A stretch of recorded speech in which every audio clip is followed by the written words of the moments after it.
નમસ્કાર, ન્યૂઝ બુલેટિનમાં આપનું સ્વાગત છે. હું છું પંકજ. શરૂઆત કરીશું મહત્વપૂર્ણ ખબરથી. દેશના અનેક રાજ્યોમાં એનઆઈએની ટીમે દરોડા પાડ્યા છે. 10 રાજ્યોમાં એનઆઈએ અને ઈડીની કાર્યવાહી થઈ રહી છે. 200થી વધુ અધિકારીઓની ટીમ દરોડાની કાર્યવાહીમાં લાગી છે. 100થી વધુની ધરપકડ કરવામાં આવી છે. પીએફઆઈ અને તેની સાથે સંકળાયેલા સ્થળો પર દરોડાની કાર્યવાહી ચાલી રહી છે. ટેરર ફંડિંગ મામલે પીએફઆઈના સ્થળો પર દરોડા કરવામાં આવી રહ્યા છે. તો દેશના અનેક રાજ્યોમાં એનઆઈએની ટીમ દરોડા કરી રહી છે. 10 જેટલા રાજ્યોમાં એનઆઈએ અને ઈડીની ટીમ કાર્યવાહી કરી રહી છે. આ દરોડાની કાર્યવાહીમાં 200થી પણ વધુ અધિકારીઓની ટીમ જોડાઈ છે. તો દેશના અનેક રાજ્યોમાં એનઆઈએના દરોડા થતા લોકો રસ્તાઓ પર ઉતર્યા છે. પીએફઆઈ અને તેની સાથે સંકળાયેલા સ્થળો પર દરોડા પાડી 100થી વધુ લોકોની ધરપકડ કરાઈ છે. હાલ આંધ્રપ્રદેશ, તેલંગાણા, ઉત્તર પ્રદેશ, કર્ણાટક, તમિલનાડુ સહિત 10 રાજ્યોમાં અનેક સ્થળો પર દરોડાની કાર્યવાહી ચાલી રહી છે. આ દરોડાના વિરોધમાં મોટી સંખ્યામાં લોકો રસ્તાઓ પર ઉતર્યા છે. સૂત્રોચ્ચાર સાથે વિરોધ પ્રદર્શન દરમિયાન અનેક સ્થળે મામલો ગરમાયો છે.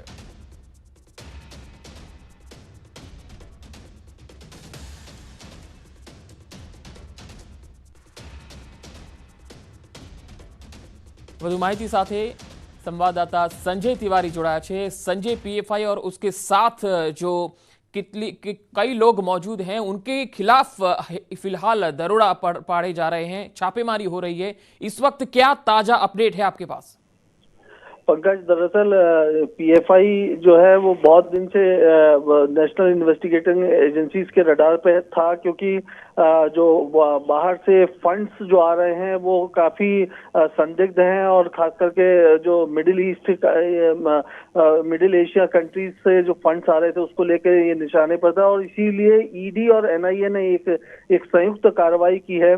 100 से ज्यादा ठिकानों पर पूरे देश में छापेमारी हुई है. सुबह 3 बजे से 4 बजे के दरमियान लगभग सभी जगह एनआईए की टीम जो है जहां जहां उन्होंने टारगेट किया हुआ था वहां पहुंच गई.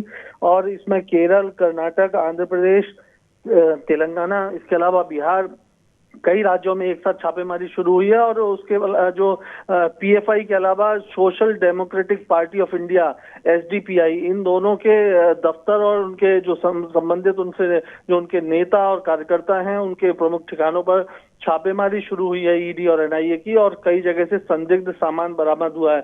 मैं आपको बताऊं, हैदराबाद में घटकेसर इलाका है, उप्पल इलाका है, और इसके अलावा जो पुराना शहर है वहां पर कई जगह एनआईए की टीम पहुंची है. आंध्र प्रदेश में नेल्लोर है, विजयवाड़ा है जहां पर एनआईए की टीम पहुंची है. नेल्लोर में वहां पर लोकल लोगों का विरोध सामने एनआईए को झेलना पड़ा है, क्योंकि काफी संख्या में लोग जो है वो बाहर निकल आए और उसके बाद एनआईए के खिलाफ नारेबाजी करने लगे. लेकिन सुबह 6:30-7 बजे तक नेल्लोर में माफ कीजिएगा, कर्नूल में जो है वो एनआईए ने अपनी कार्रवाई पूरी कर ली है. और वो जो संदिग्ध व्यक्ति है उनको उनके घर से काफी मात्रा में जो है वो मटेरियल जो था वो उसको बरामद किया गया है. तो इस तरह से जगह जगह कार्रवाई चल रही है. हैदराबाद में भी कार्रवाई जारी है, कर्नाटक में भी कई जगह से लोगों को हिरासत में लिया गया है. तो पूरे देश में ही एक बहुत बड़ा ऑपरेशन एक साथ ईडी और एनआईए ने मिलकर चलाया है 100 से ज्यादा ठिकानों पर. और करीबन 105 लोग अभी तक, जहां तक हमारी जानकारी है, वो उनको हिरासत में लिया गया है, पूछताछ की जा रही है. और जो मटेरियल उनके पास से बरामद किया गया है उस मटेरियल को अब पड़ताल की जाएगी. और काफी ये इसका टेरर लिंक क्या हो सकता है, ये फंडिंग क्यों आ रही थी, ये किसके पास आ रही थी, और उसका जो ट्रेनिंग में इस्तेमाल किया जा रहा था वो कैसे इस्तेमाल करना था, उनके क्या मंसूबे थे, ये सारी चीजें रिवील होंगी. और इसके बाद एक बड़ी साजिश का खुलासा हो सकता है. जी संजय, एनआईए को भारी संख्या में पीएफआई और उससे जुड़े लोगों की संदिग्ध गतिविधियों की जानकारी भी मिली थी और उसके आधार पर ये बड़ी छापेमारी हो रही है.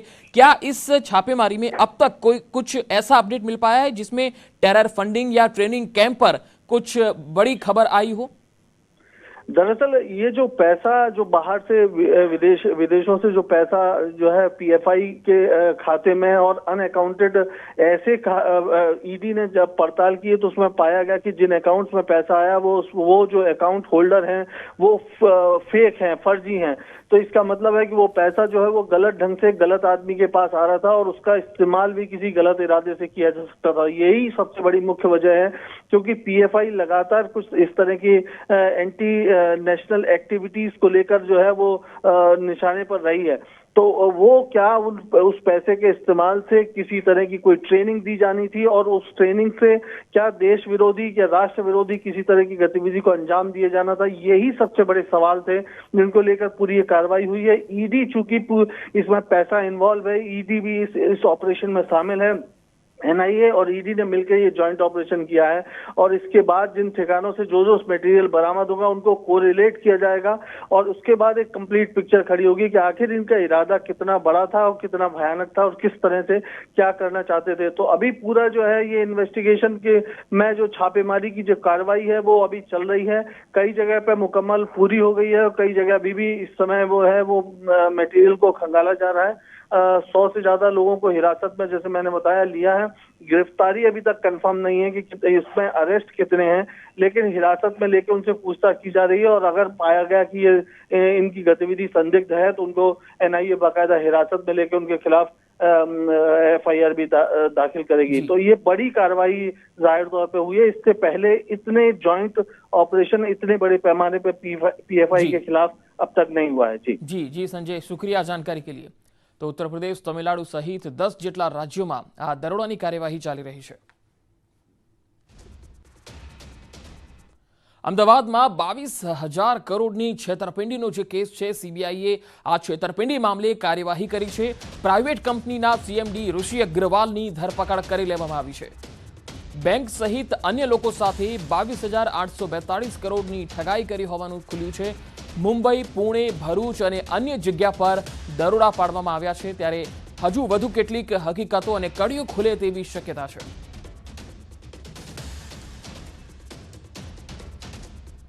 નેશનલ ગેમ્સમાં ગુજરાતને પ્રથમ ગોલ્ડ મળ્યો છે। પુરુષ ટેબલ ટેનિસ ફાઇનલમાં ગુજરાતનો દિલ્હી સામે વિજય થયો છે। ગુજરાતે દિલ્હીને 3-0 થી હરાવ્યું છે।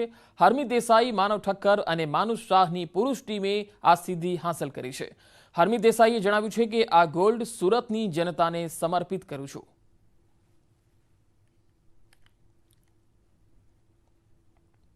અને હવે વાત કરીશું વિધાનસભાના ચોમાસુ સત્રની।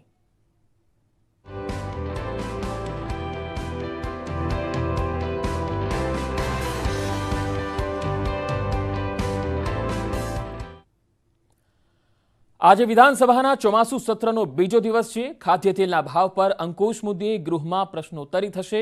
વિવિધ સમિતિઓના અહેવાલો રજૂ કરાશે।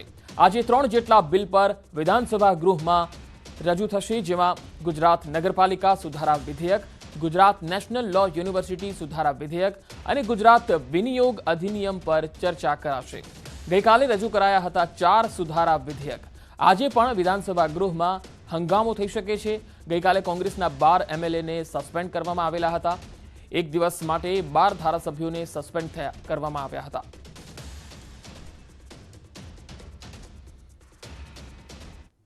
વીરપુરમાં યોજાયેલ ખેડૂત શિબિરમાં જયેશ રાદડિયાએ આમ આદમી પાર્ટી પર આકરા પ્રહાર કર્યા। કહ્યું, આમ આદમી પાર્ટીની ટોળકી ગેરંટી કાર્ડ આપવા નીકળી છે, પણ તેની ગેરંટી ક્યાં લેવા જશો? એવા લોકો પાસે સત્તા ના જવી જોઈએ જેને આપણે ઓળખતા નથી, જેની કોઈ ગેરંટી નથી।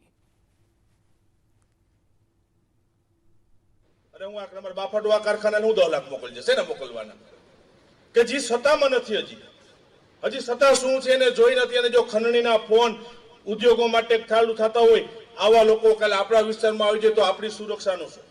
પણ એવા લોકોને હાથમાં રહી જાય જેને તમે ઓળખતા નથી, જેની પાસે આપણી ગેરંટી નથી, કાલે આવશે તો શું થાય આપણને ખબર નથી। અને એવા લોકોના હાથમાં ક્યાંય ભૂલે ચૂકે પણ સત્તા ન હોય જેની જોવાની જવાબદારી તમારી। કીધું કે અમારાથી મજબૂત નેતૃત્વ મળે ને તેથી અહીં બેસાડજો, અમને પણ સ્વીકારશે, હું નીચે બેસી ત્યાંથી।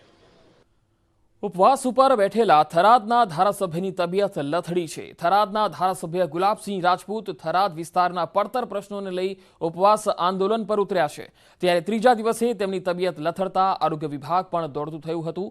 તેમને આંદોલન સ્થળે જ સારવાર આપવામાં આવી હતી। ધારાસભ્ય ગુલાબસિંહે જણાવ્યું કે જ્યાં સુધી માગણીઓ પૂરી નહીં કરવામાં આવે ત્યાં સુધી ઉપવાસ આંદોલન ચાલુ રાખવામાં આવશે।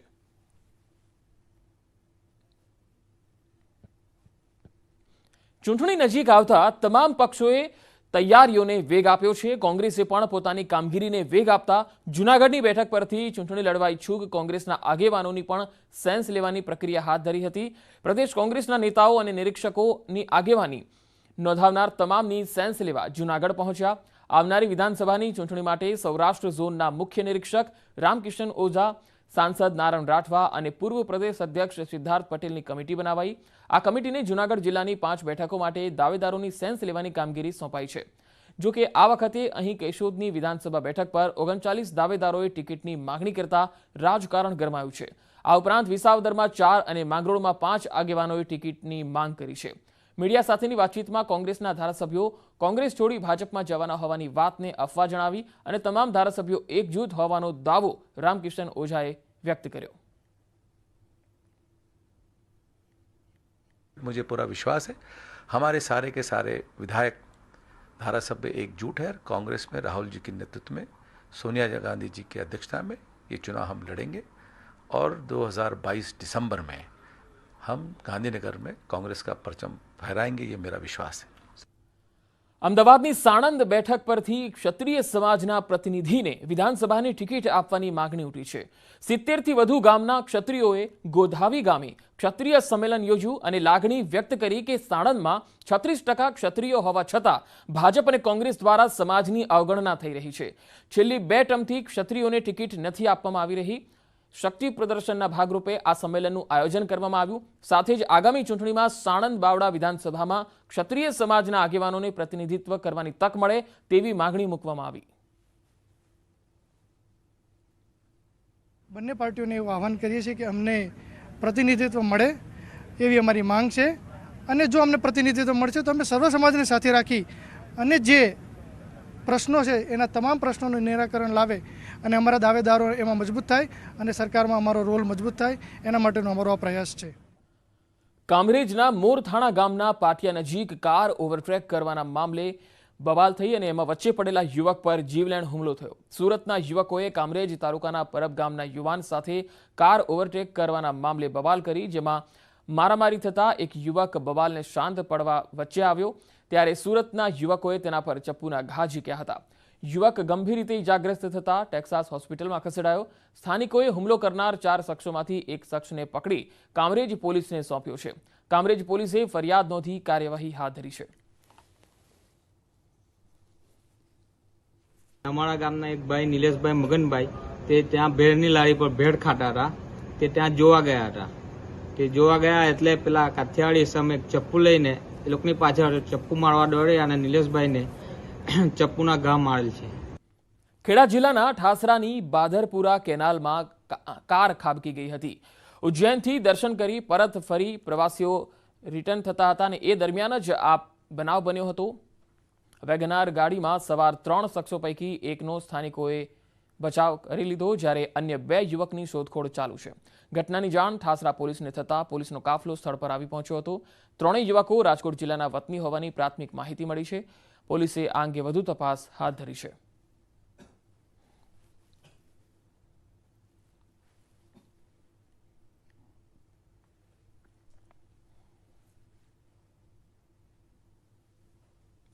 અને હવે વાત કોમેડી કિંગ રાજુ શ્રીવાસ્તવની.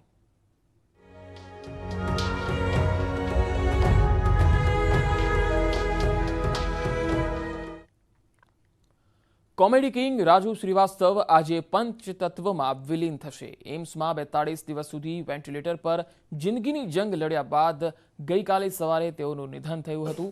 દિલ્હીના દ્વારિકા ખાતેથી તેમની અંતિમ યાત્રા નિગમબોધ ઘાટ સુધી યોજાશે અને અહીં તેમની અંતિમ વિધિ પણ કરાશે. તેમના નિધનની જાણ થતાં જ મુંબઈ, કાનપુર, લખનઉ વગેરે સ્થળોએથી તેમના નજીકના અનેક લોકો દિલ્હી આવી પહોંચ્યા છે.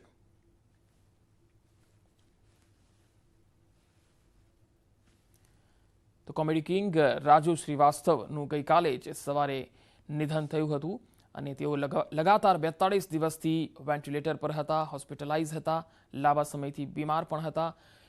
વર્કઆઉટ દરમિયાન તેમને જ્યારે હાર્ટ એટેક આવ્યો અને ત્યારબાદ તેઓ જ્યારે હોસ્પિટલમાં સારવાર લેવા ગયા ત્યાર પછી તેઓ ઉઠી જ નહોતા શક્યા અને 42 દિવસ સુધી તેમની સારવાર ચાલી હતી.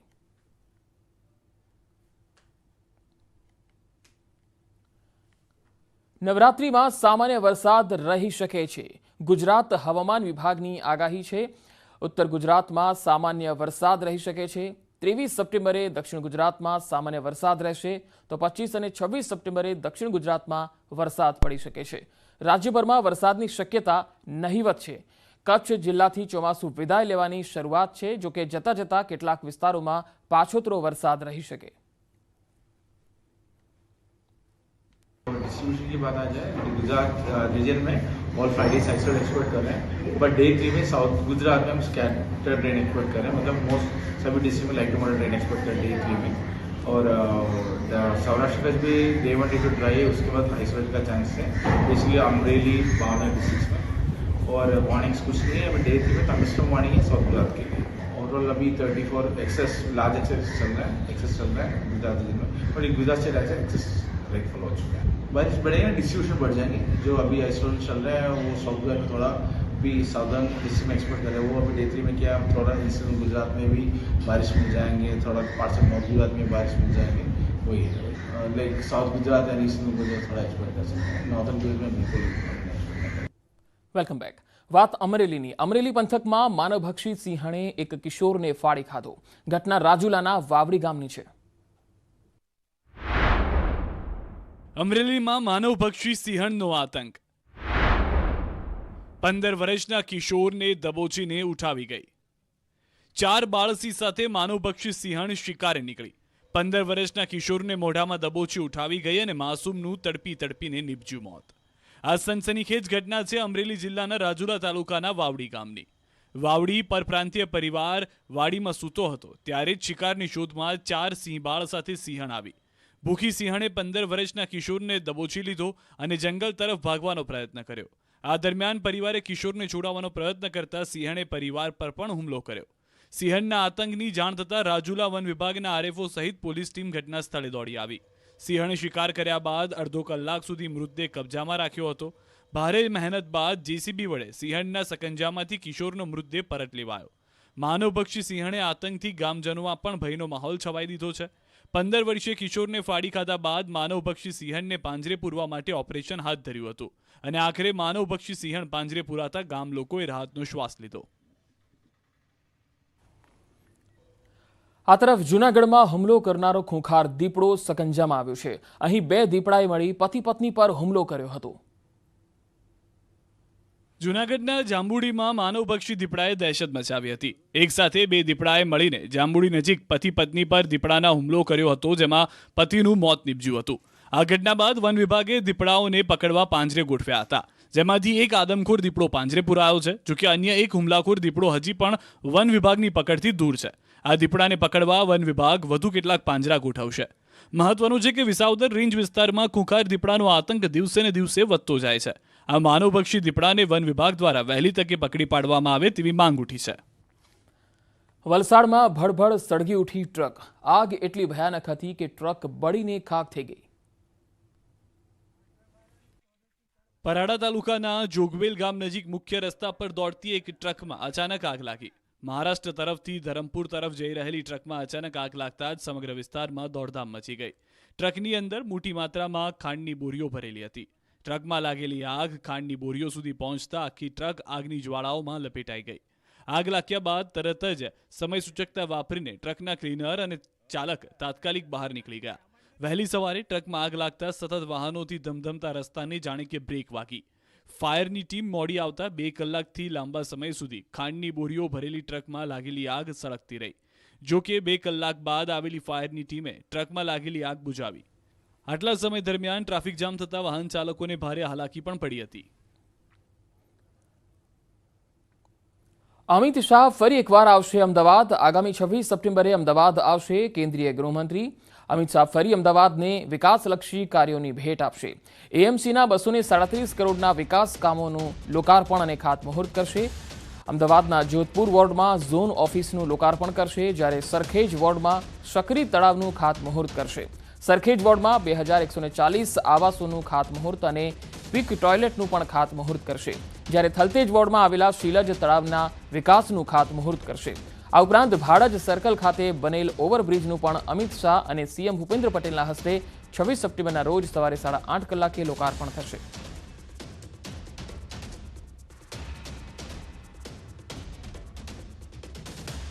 તો અમદાવાદ આવશે કેન્દ્રીય ગૃહમંત્રી અમિત શાહ અને અમદાવાદના વિવિધ વિકાસલક્ષી કાર્યોનું લોકાર્પણ અને ખાતમુહૂર્ત કરશે, અમદાવાદીઓને ભેટ આપશે. 26 સપ્ટેમ્બરના રોજ અમદાવાદની મુલાકાતે આવશે કેન્દ્રીય ગૃહમંત્રી અમિત શાહ. 237 કરોડના અલગ અલગ વિકાસ કાર્યોનું લોકાર્પણ અને ખાતમુહૂર્ત કરશે.